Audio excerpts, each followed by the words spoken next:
Bienvenue à tous, une fois n'est pas coutume, un sommaire sobre pour une émission chargée, puisque nous aurons la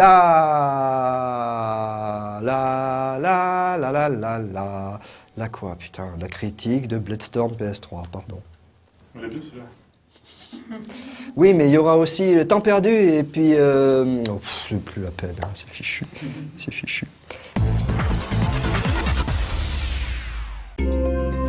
Le tout nouveau Mac OS X Léopard nécessite, pour être installé, un Mac doté d'un processeur G4 avec 512 mégaoctets de mémoire vive. Parmi les nouveautés, on note une interface remaniée et surtout une vitesse et une réactivité accrues.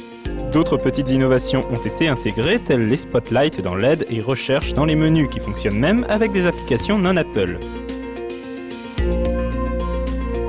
Pour l'anecdote, on remarque également que dans le voisinage réseau, les PC sont représentés sous la forme d'un écran CRT avec un Blue Screen of Death, le fameux écran bleu. En revanche, le système n'est pas encore des plus stables. Par exemple, certaines applications plantent parfois lorsqu'elles sont quittées, mais tout devrait être corrigé rapidement grâce aux mises à jour d'Apple et aux nouvelles versions des logiciels.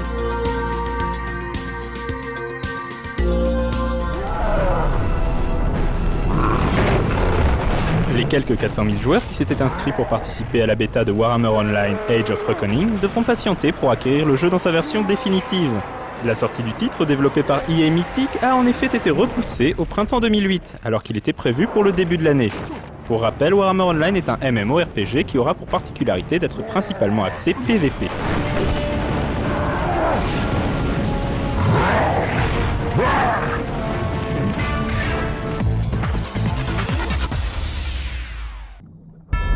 Now, my warriors, we will rule this world once more.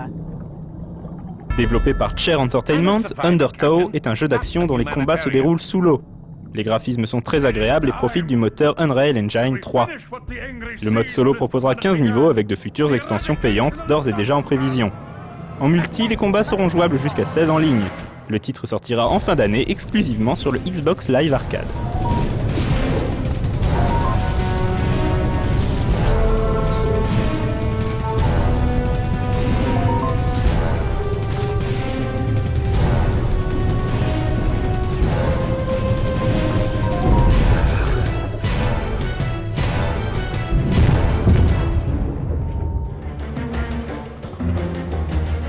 Réputé pour la série des Sudden Strike, le studio Fireglow change de registre avec Stranger, qui mêle jeu de rôle et stratégie en temps réel, le tout dans un univers orienté Heroic Fantasy. De vastes cartes seront proposées aux joueurs qui contrôlera 3 héros aux capacités distinctes. Chaque mission proposée pourra être remplie de nombreuses manières différentes, accentuant ainsi l'impression de liberté. Sortie prévue chez nous pour le 5 décembre prochain sur PC.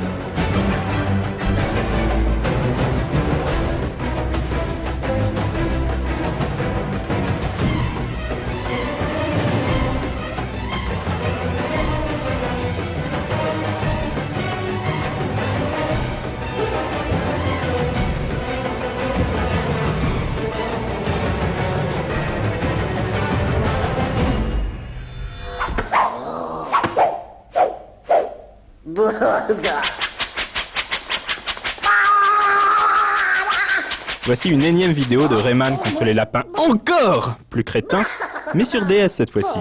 On peut y voir les pitreries de ces charmantes bêtes et quelques-uns des mini-jeux proposés sur la portable de Nintendo.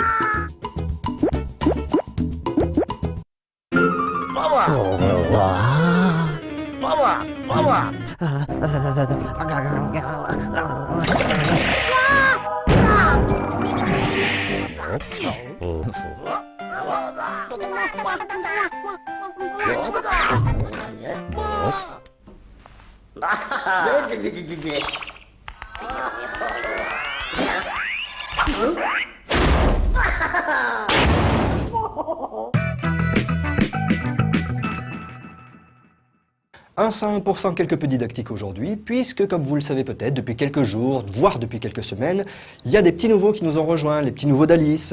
Alors bon, on va leur faire un petit tutoriel pour leur expliquer comment ça marche tout ça là-bas en haut.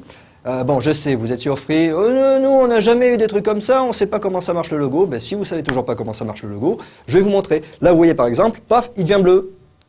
Ça y est, il est bleu. Et ça tombe bien, puisque le bleu, ça veut dire que c'est les jeux vidéo. Et pourquoi ça tombe bien? Parce que ça va être la critique de jeux vidéo, Bloodstorm, et là c'est bleu. Jeux vidéo, tout de suite, là.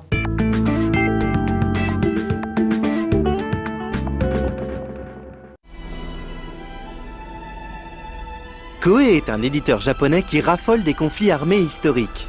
Déjà éditeur de la fameuse saga des Dynasty Warriors, des jeux d'action où le joueur contrôle un héros face à des centaines d'ennemis, Koei est aussi derrière la série des Kessen, qui aborde le combat de manière plus stratégique.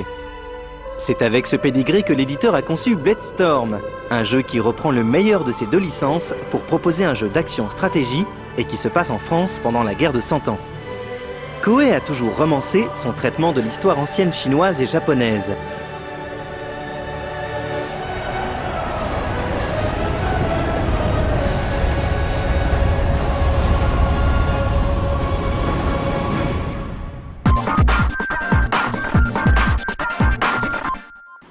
La guerre de 100 ans a eu lieu entre 1337 et 1453, entre la France et l'Angleterre. Avant de décrier la perfide Albion, il faut voir qu'en ce temps-là, les limites territoriales et culturelles étaient beaucoup moins bien définies qu'aujourd'hui. Le roi d'Angleterre, Édouard III, était quand même aussi duc d'Aquitaine. Bon, on ne va pas vous faire l'intégralité des rois maudits. Mais c'était une époque de conflits continuels sur une grande partie du territoire français actuel. Et Blade-Storm place le joueur dans la peau d'un mercenaire qui vendra ses services aux plus offrants, changeant parfois de camp à chaque bataille. Si, il y a 2 batailles. Je combats maintenant pour l'Angleterre.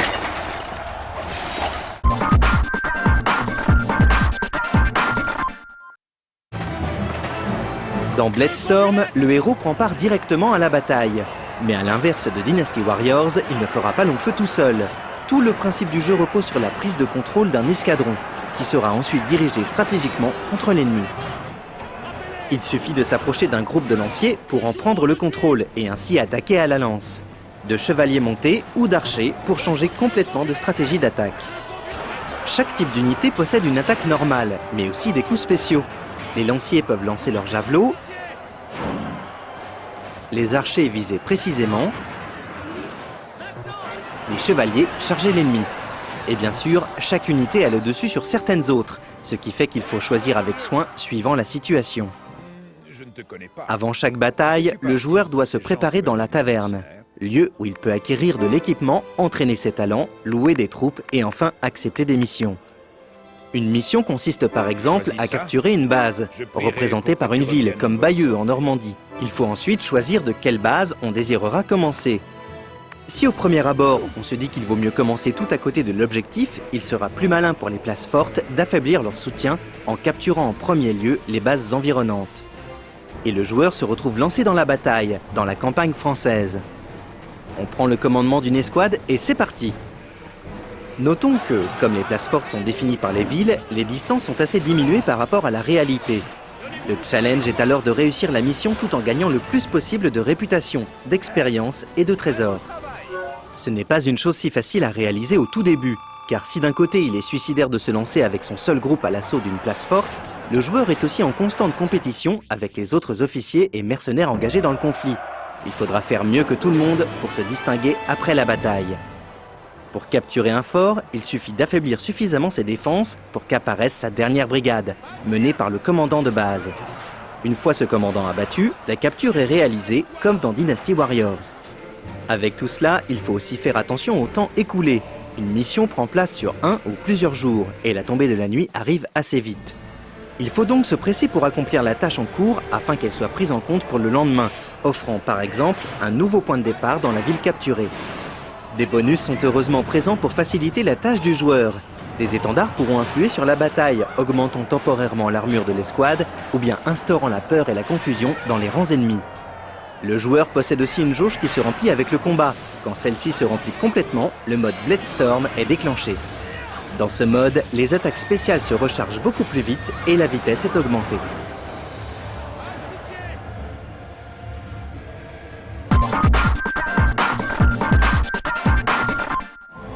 Une nouvelle âme aventureuse prend les armes et décide de s'engager dans l'impitoyable chaos de la bataille. Blade-Storm est, il faut l'avouer, une nouveauté dans le jeu de stratégie toutes plateformes confondues. Comme d'habitude chez Koei, le jeu est long et il faudra passer beaucoup de temps sur sa console pour tout débloquer. Du côté de l'histoire, le jeu est assez fidèle, même si on a l'impression de rejouer un peu les batailles. Il est courant de devoir prendre une ville pour un camp, pour devoir la reprendre à la mission suivante pour le camp adverse. Telle est la vie du mercenaire. Il est en tout cas amusant de voir les designs des héros de l'époque à la sauce Koei. Édouard IV, le prince noir, semble tout droit sorti des chroniques de la guerre de Lodos. Même s'il n'est pas parfait, notamment avec son action parfois confuse, Bloodstorm reste une bouffée d'air frais dans le monde de la stratégie. Et si en plus c'est culturel, que voulez-vous qu'on vous dise ?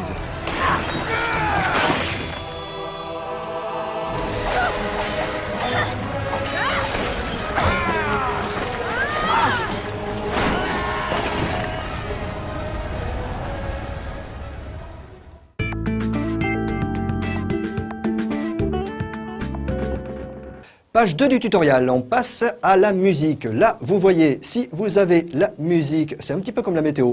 Là, vous voyez, vous avez le logo, il est jaune. Ça veut dire que c'est la rubrique musique française. Là, après, les nuages vont se décaler et la couleur du logo va devenir rouge. Rouge, c'est la musique japonaise. Et là, tout de suite, on va retrouver Temps perdu qui est du jeu vidéo. Donc, page 1 du tutoriel. Bleu, très bien. Toi, tu as une bonne note là. Tutoriel, Temps perdu. Maintenant, bleu. Pof.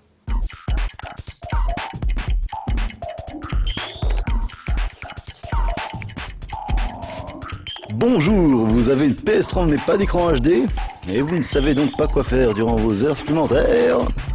Bienvenue dans Temps perdu. Nous parlions la semaine dernière du fort sympathique tennis game de Monsieur Taro Ito. Revenons aujourd'hui un peu plus en détail sur le site de ce créateur, Game Design. Même si ici la diversité est de mise, il faut bien avouer qu'il semble quand même y avoir une petite préférence pour les jeux de réflexion. Ainsi, dans Chat Noir, il faut réussir à retenir un petit chat trop lol kiki no kawaii et noir, donc, sur une sorte de plateau. Contrairement à ce que l'on pourrait penser, ça n'est pas toujours super simple et on aimerait bien avoir une petite option coup-pied au cul. The Minor Pressure nous demande quant à lui de trouver en temps limité quel élément doit être poussé en premier pour réussir à effectuer parfaitement la cascade de Domino. Ça paraît basique, mais finalement on accroche assez rapidement.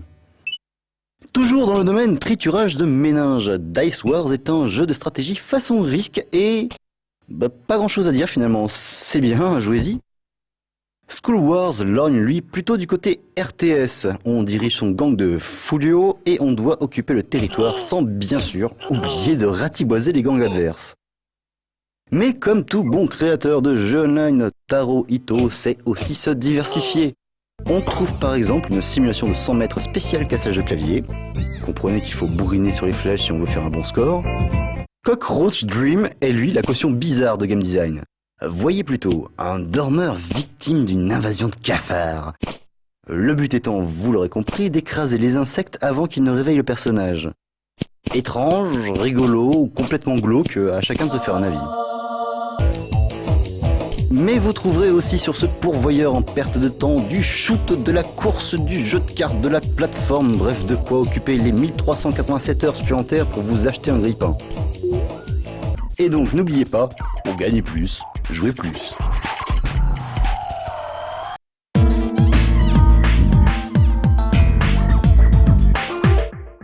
Page 3 du tutoriel. À présent, le logo violet. Violet, c'est pour la fiction. Alors, par exemple, si vous tombez au hasard sur No Life, que vous ne savez pas où vous êtes, si vous avez du violet, c'est que c'est soit un animé, ça vous allez le voir quand même assez rapidement, soit donc un animé, soit Geeks Live, soit Nerds. Ça vous permet un petit peu de vous repérer, de savoir où vous en êtes. Vous voyez, on a réfléchi aussi. Vous avez un autre logo aussi, une autre couleur, très jolie, très féminin, c'est Suzuka, c'est le rose, c'est le Tokyo Café. Vous voyez, c'est adapté aussi, c'est bien, on a bien fait les choses. Et là pour les... Attention, là, hein, c'est un petit piège, hein, parce que ça, c'est le vert. Vert, c'est des jeux vidéo aussi, mais anciens. Vous n'avez qu'à penser pour vous remémorer les couleurs du moniteur de l'Amstrad. Voilà, 464, vous savez, tout vert. Alors là, le logo, il est vert. C'est quand même bien fichu, hein.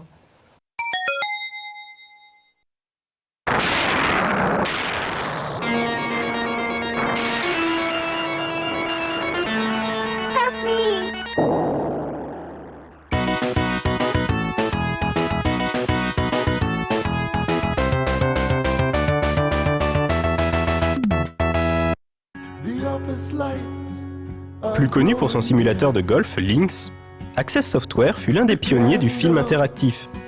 Ce fut l'un des rares éditeurs à connaître le succès dans ce domaine, ayant compris que l'abondance de scènes filmées ne faisait pas tout et qu'un véritable gameplay et une histoire solide étaient évidemment nécessaires pour que la sauce prenne. Leur série des Tex Murphy engendra 5 épisodes et a sans nul doute contribué à la reconnaissance du jeu vidéo en tant qu'art à part entière.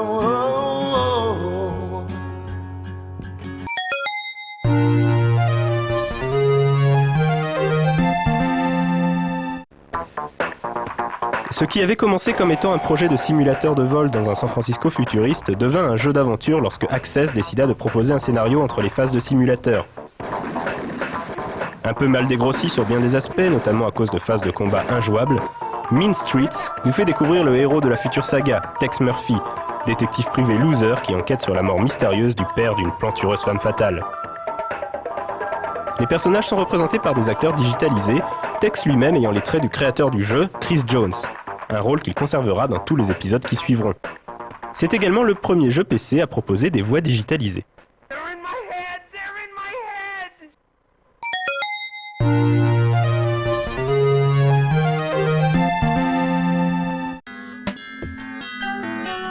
La suite directe de Mean Streets, au nom imprononçable de Martian Memorandum, prend en compte les critiques adressées à l'original et supprime phases d'action et simulateurs pour proposer un jeu d'aventure point and click pure souche. On retrouve Tex à la recherche de la fille d'un milliardaire, enquête qui le mènera, comme on pouvait le deviner au vu du titre, dans les colonies martiennes, très inspiré du film Total Recall. Le jeu est beaucoup plus abouti, tant au niveau de son univers cyberpunk plein d'humour, qu'au niveau de ses graphismes très soignés pour l'époque, malgré la démarche rigide de Tex.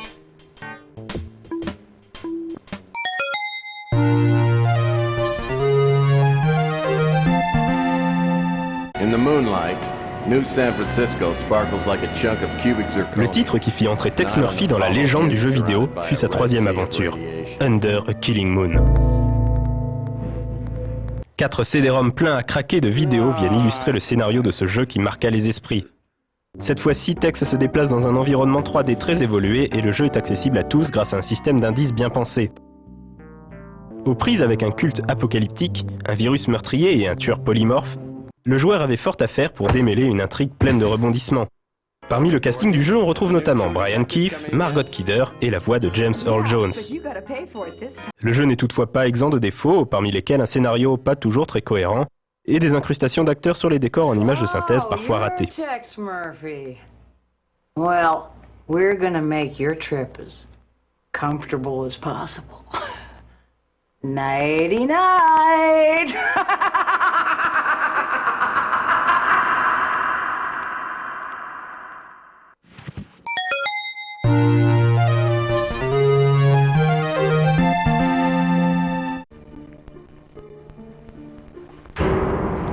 Rebondissant sur les bases installées par Under a Killing Moon, The Pandora Directive propose une aventure encore plus vaste. 6 CD-ROM, 2 modes de difficulté, 7 fins possibles, cet épisode est considéré à juste titre comme le meilleur de la série. Cette fois-ci, Tex s'attaque à l'affaire de Roswell et va devoir jouer serré face à la NSA qui cherche à l'empêcher de faire la lumière sur la disparition d'un scientifique. Vous savez où vous êtes.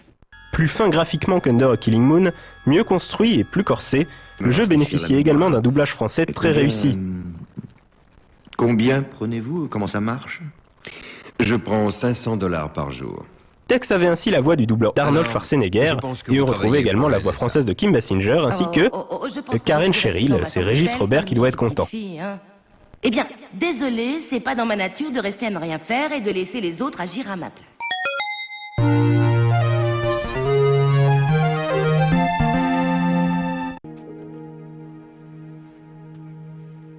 Are you the private investigator?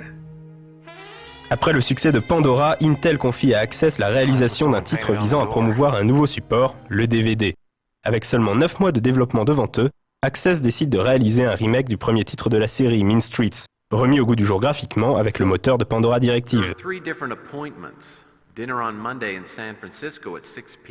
Au final, seule l'intrigue, racontée en flashback par Tex, respecte dans les grandes lignes celle de l'original, le jeu étant très différent et ne proposant heureusement aucune scène de tir. Au générique de cet épisode, on retrouvait notamment l'acteur Michael York. Censé introduire le chapitre suivant des aventures de Tex, le jeu se terminait sur un des plus gros cliffhangers de l'histoire du jeu vidéo. For different reasons, we both want to find it. You don't say. Well, that makes 3 of us. Et c'est hélas là que Tex Murphy fut victime une ultime fois de sa poisse légendaire. Access se fit racheter par Microsoft et la suite prévue ne vit jamais le jour. 10 ans après Overseer, les créateurs de Tex, désormais éparpillés dans différentes sociétés, continuent d'espérer pouvoir un jour apporter une conclusion digne de ce nom à la saga.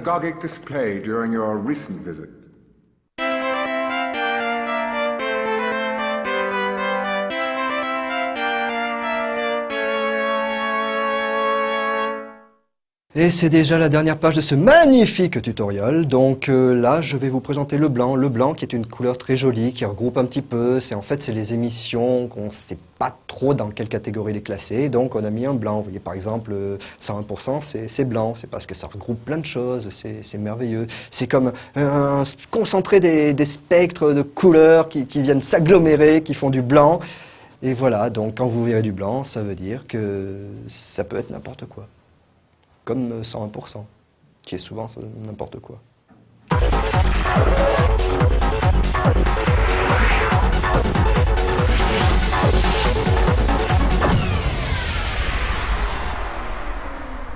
Et j'ai pas parlé non plus de la jauge, parce qu'il y en a plein qui ne savent pas que la jauge qui défile, quand ça arrive à la fin, en fait, c'est une barre de progression, voilà, j'ai retrouvé le mot. La barre de progression, là, pop, pop, pop, pop, pop, et là, d'ailleurs, ça va couper parce que c'est fini, je crois, c'est par là.